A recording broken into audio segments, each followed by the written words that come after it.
بسم اللہ الرحمن الرحیم، السلام علیکم۔ پروگرام حرف راست کے ساتھ میں ہوں سلمان حیدر اور یہ مقبول جان صاحب اسٹوڈیو میں میرے ساتھ موجود ہیں۔ بہت اہم ٹاپکس ہیں آج کے، کچھ بریکنگ نیوز آپ کے ساتھ شیئر کرنی ہے، لیکن سب سے اہم وہی کلن جماعت ٹی ایل پی کا معاملہ جو کہیں نہ کہیں ایسا لگ رہا ہے کہ مس ہینڈل ہو رہا ہے۔ سیاسی محرکات اپنی جگہ پر استعمال ہو رہے ہیں، طاقت والی چیزیں اپنی جگہ پر استعمال ہو رہی ہیں۔ اس کے علاوہ ماضی کی بھی کچھ ایسی مثالیں ہیں کہ جب طاقت کا استعمال کیا گیا اس طرح کے معاملات پر تو رزلٹ کچھ ریاست پاکستان کے لیے اتنے عمدہ نہیں آئے۔ یہ کون سا سینیریو ہے جس کی بنیاد پر عمران خان صاحب نے سلامتی کمیٹی کا اجلاس بھی طلب کر لیا ہے؟ سب سے پہلے ٹاپ سٹوری ہماری یہی ہے اور یہ سب سے اسی کا سوال کا جواب لیتے ہیں۔ پھر کہاں مس ہینڈلنگ ہو رہی ہے؟ دیکھیں، میں آج پیورلی انتظامی نقطہ نظر سے گفتگو کرنا چاہوں گا، ٹھیک ہے، کیونکہ جب بھی کبھی کسی بھی سیاستدان کو الجھایا ہے، غلط انتظامی مشورے کی وجہ سے الجھایا جاتا ہے۔ بہت ساری ایسی تحریکیں ہوتی ہیں کہ جو دبائی جا سکتی ہیں۔ ٹھیک ہے، آپ کے سامنے مثال موجود ہے، آپ نے جامعہ افسا کی تحریک آپ نے دبا لی، آپ نے وہاں ایکشن لیا، ایک محدود تھی، خود ان کی اپنے دیوبندی علماء ان کے ساتھ نہیں تھے، خاص طور پہ غازی عبدالرشید اور یہ لوگ جو تھے، صحافت لوگوں نے بھی ساتھ دیا، یہ کیا وہ کیا، سب کچھ ہو گیا۔ آپ جامعہ افسا کہہ رہے ہیں، لال مسجد دونوں اکٹھی تھے، ٹھیک ہے، جامعہ افسا لال مسجد اکٹھی آپ سمجھتے دب گئی وہ؟ اس وقت دب گئی، ٹھیک ہے، لیکن اس کا کاؤنٹر ایفیکٹ یہ ہوا، اس کا رزلٹ یہ نکلا کہ پاکستان جہاں کبھی خودکش بمبار نہیں ہوتا تھا وہاں خودکش بمبار پیدا ہونا شروع ہو گیا۔ ٹھیک، اور ہم نے 2007 سے لے کے اب تک 70,000 شہداء جو ہیں ان کی قربانی تھی، ٹھیک، اور وہ ڈیپ چلی جاتی ہے، ہینڈل ہو جاتی ہے، ریاست کی رٹ قائم ہو جاتی ہے، لیکن پھر ریاست کی رٹ جو ہوتی ہے اس کے اندر چھوٹے چھوٹے مائنز لگ جاتے ہیں۔ آپ کا چاہ ٹی ٹی پی فیکٹر ہے کہ اس کے اندر ٹی ٹی پی بھی اس کے بعد بنی ہے، سوات بھی اس کے بعد شروع ہوا ہے، باقی کوئی چیز نہیں تھی اس سے پہلے۔ 2007 سے پہلے آپ تاریخ اٹھا کے دیکھ لیں، کوئی خودکش بمبار نہیں تھا۔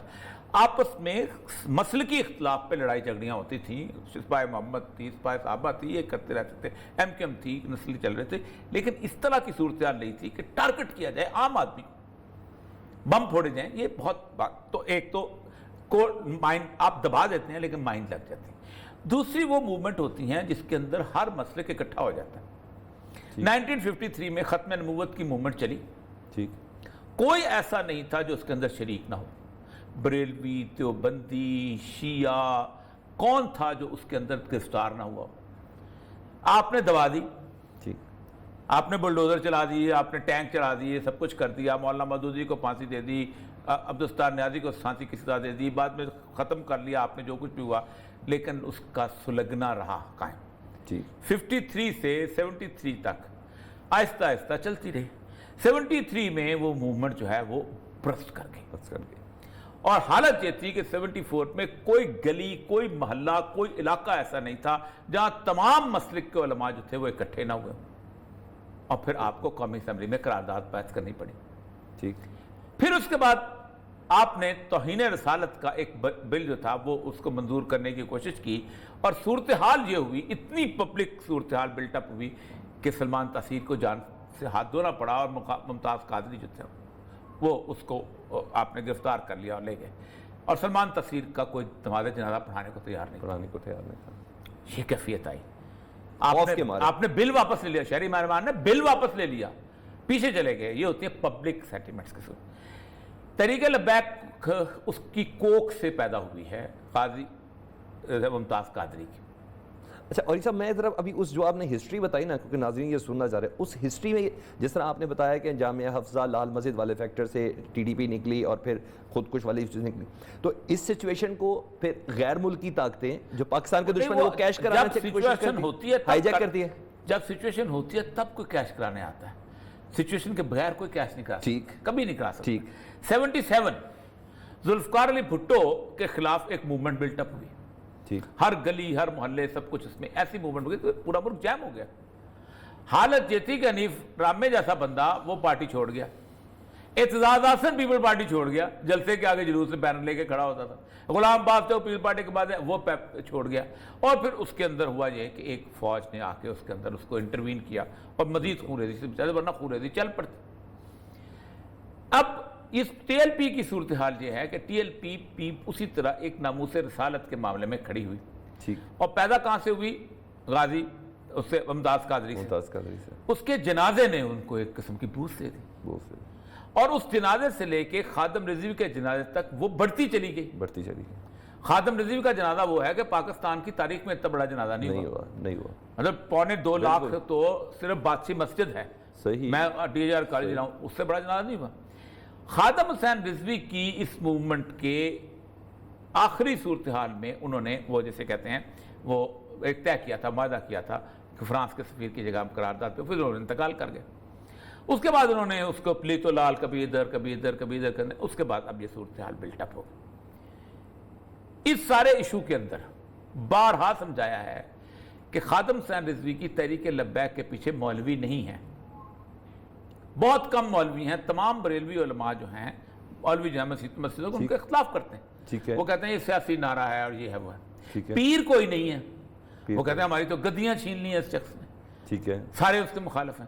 اس کے پیچھے کوئی آرگنائزیشن ٹائپ سیٹ اپ بھی کوئی نہیں ہے، ان کے پیچھے وہ جو لوگ چلتے ہیں وہ یہ ہیں، اس قسم کے ہیں کہ جو بیچارے مسکین سے لوگ ہیں، لیکن ایک انسپریشن ہے کہ ایک شخص تھا غازی علم الدین، اس کے راجپال کو قتل کر دیا، اس کا مقدمہ لڑنے کا اجازت آ گیا، اس کا مقدمہ لڑنے کے بعد اس کو دفن کر دیا گیا پھانسی دے کے۔ میاں والی نے، علامہ اقبال نے کہا کہ اس کو لاہور میں دفن کرنا ہے، وہ 1 مہینے کے بعد ان کی لاش لے کے یہاں آئے، لاہور کا سب سے بڑا جنازہ ہوا، غازی علم الدین کو دفن کرتے ہوئے اقبال نے کہا ساری زندگی ہم اللہ کے دین کی نام کرتے، بازی ترخانوں کا بیٹا لے گیا۔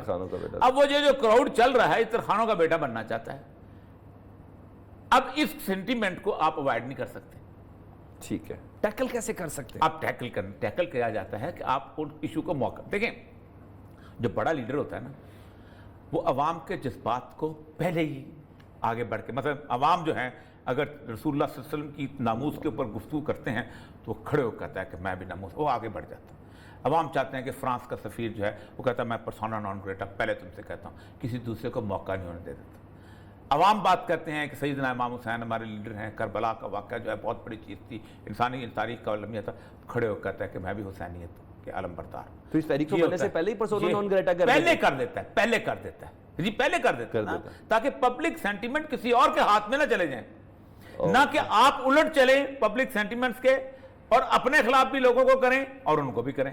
اس سے بڑی جہالت کیا ہو سکتی ہے؟ دیکھیں نا، آپ صرف دیکھیں پبلک جو ہوتی ہے نا، یہ اس کا ایک موڈ ہوتا ہے۔ یہ جو لوگ کہتے ہیں کہ ریاست، اب میں آپ کو ریاست کی بتاؤں، پاکستان کے اندر جو ٹوٹل پوری اسٹرینتھ ہے نا، کوئی 4-4.25 لاکھ کے قریب رینجرز، پولیس، پیراملٹری فورسز ملا ملو کے بنتی ہے، ٹھیک ہے۔ ان میں جو ڈپلائبل ہیں نا، جو لگائے جا سکتے ہیں، وہ کو 1.25 لاکھ کے قریب بنتے ہیں، ٹھیک ہے۔ نہ آپ جیل سے بندے نکال سکتے ہو، صحیح، نہ آپ جناب سیکریٹریٹ سے نکال سکتے ہو، نہ آپ ہائی کورٹ سے نکال سکتے ہو، نہ آپ سیکورٹی سے نکال، نہ آپ سیم کسی بہت ساری جگہوں سے آپ نہیں نکال، یہاں تک کہ آپ مسجدوں میں لگے وہ نہیں نکال سکتے۔ آپ 1 لاکھ کے قریب لوگ جو ہیں وہ پنجاب کے اندر، یہ ابھی عمران خان کو بھی پتا ہے، آئی جی کو بھی پتا ہے، آئی جی رینجرز کو بھی پتا ہے کہ یہ تحریک اس قسم کی ہے کہ اگر اس کو کچھ اور شہید مل گئے، خدا نخواستہ صورتحال بگڑی تو یہ ہر گلی محلے میں موجود ہیں۔ ٹھیک، ایک انہوں نے محفل نعت بلانی ہے، صبح سویرے انہوں نے جلوس نکال دینا صدقے یا رسول اللہ۔ جی بالکل۔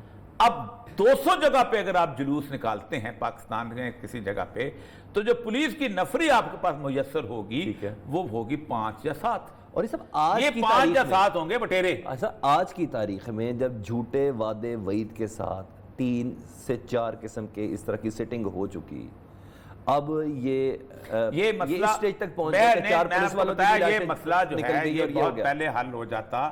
کل میں نے پورا بتایا کہ 21 تاریخ تھی نا جمعرات کو، اس کی رات کو میں 11 بجے کے قریب معاملہ طے ہو چکا تھا، اور اعجاز چوہدری صاحب کو میں نے بتایا، انہوں نے عمران خان کو کہا 2 مطالبے۔ یہ جو شیخ رشید صاحب کہہ رہے ہیں نا فرانس کے سفیر کا، وہ کہتے ہیں یہ معاملہ ہمارے والد محترم، ہمارے بزرگ علامہ خادم حسین رضوی دستخط کر کے طے کر کے اس دنیا سے گئے ہیں کہ قرارداد پیش کرو، یہ تو ہمارا مطالبہ ہی نہیں رہ گیا، یہ تو ہم طے کر چکے ہوئے ہیں۔ آپ غلط بیانی سے کام لے کے پوری قوم کو بھی گمراہ کرتے ہو، لوگوں کو بھی گمراہ کرتے ہو۔ ان کا مطالبہ کیا تھا؟ ایک تو سعد رضوی کو رہا کرے، وہ بھی آپ نے کوئی نئی بات تو نہیں کرنی، سپریم کورٹ آرڈر کر چکی ہے۔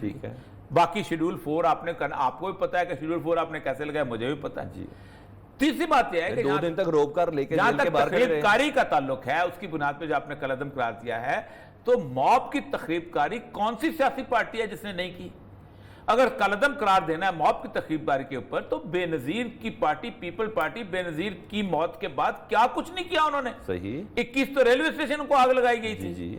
تو سب سے پہلے تو پیپل پارٹی قلع عدم ہوگی. ڈاکٹر پھر عمران خان صاحب کے دھرنے کے اوپر جو ایس پی کو مارا گیا اور ٹی وی اسٹیشن کے خود پی ٹی آئی قلع عدم قرار دی جائے گی. ٹھیک، یہ سارا یہ چیز. اور پھر موب کے اندر خان صاحب تو پھانسی دوں گا تک بھی کہتے رہے. کس کو؟ جب پولیس ہر چیز آگ لگا دو، جلا دو، سب کچھ کر دو، سب کچھ کرتے تھے نا. تو پھر تو قلع عدم یہ بھی ہونا چاہیے. اور پھر کراؤڈ کے اوپر میں بیسیکلی ہائی کورٹ کا لائر ہوں. کراؤڈ کے اوپر ثابت ہی نہیں ہو سکتا قتل کس نے کیا ہے. کس کے پتھر سے کون سا مرا؟ قتل عمد تو نہیں ہے. ایک طرف سے آئسو گیس آ رہی ہے، دوسری طرف پتھر آ رہے ہیں، ایک طرف سے گولی آ رہی ہے، دوسری طرف سے چاقو چھری آ رہی ہے. یہ تو کراؤڈ کی منٹا ہے. دنیا پوری میں کراؤڈ میں سنائی نہیں ہوتی، سب کو پتا ہے. اچھا، اب آپ ریٹ قائم کرنے کے چکر میں ہو. وہ بھائی ریٹ اس وقت قائم کی جاتی ہے. پہلے تو عمران خان صاحب کو یہ غلط فہمی ڈالی گئی یہاں کی پولیس نے کہ ہم تو ملتان روڈ سے باہر نہیں نکلنے دیں گے، ہم نے تو کنٹینر لگا دیے ہیں اور پولیس ہے. اور جیسے ہی وہ کنٹینر انہوں نے ہاتھ سے اٹھا کے جب وہ شدارہ پہنچے تو ان کے ہاتھ پاؤں ڈھیلے پڑ گئے. آپ یہ کہیں گے ہمارا جو ڈی آئی جی لیول تک کا جو بندہ اس کی پلاننگ ہی نہیں ہے. مطلب یہ ہے کہ یہ وہ لوگ ہیں جو موڈ سمجھتے ہیں. اگر عمران خان نے کہیں کہہ دیا کہ میں دیکھوں گا ریٹ قائم ہونی چاہیے، تو ہر بندے نے کہا جی سر اب آئی جی نے جا کے مار نہیں کھانی نا. جی نہ آئی ایس آئی کے سربراہ نے کھانی ہے، نہ آئی پی کے سربراہ نے کھانی ہے، نہ سی ڈی ڈی والے نے کھانی، کسی نے کھانی تو غریب پولیس والے نے. ٹھیک ہے. اسی طرح ان کے بھی یہی چیز ہے. اب مسئلہ سرا یہ ہے کہ اس معاملے کو کتنی آسانی سے حل کیا جا سکتا تھا، جس کو اب مزید خود کیوں نہیں سالس بن جاتے؟ نہیں، میں نے تو اب انکار کر دیا. دیکھیں، میں نے کل بھی بتایا تھا کہ مجھے کہا گیا، خان صاحب نے کہا، میں گیا وہاں پر، رات کو وہاں گیا 11:30 بجے. میں نے ان سے مطالبہ جو ہے ان سے لیے 2 مطالبے، سعد رضوی کو اور باقی لوگوں کو رہا کر کے فیڈول 4 ختم کرو، اور دوسری بات یہ کہ ہمارا قلع عدم آسان تھا. تیسرا میں نے کہا تھا یہ مسئلہ مشکل ہے مقدمات والا. تو شیخ نصیب نے کہا بھی کہا تھا. سنیں، میں نے 1 بجے یہ میسج ان کو دیا، انہوں نے خان صاحب کو دیا. خان صاحب صبح آئے.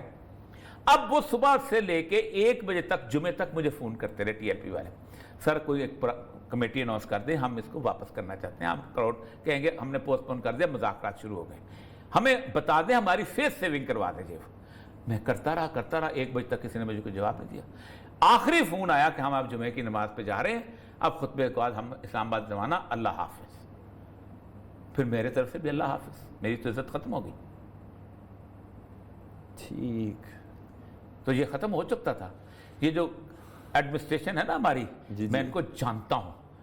صحیح. یہ جو بیٹھ کے کہتے ہیں نا، یہ جو عجیب و غریب لوگ ہیں نا، یعنی موقعوں سے فائدہ نہیں اٹھائے گا. دونوں کی فیس سیونگ ہو سکتی ہے. اور سب بہت آسانی سے ایک بریک لیتے ہیں. بریک کے بعد ایک بڑی بریکنگ نیوز ہے.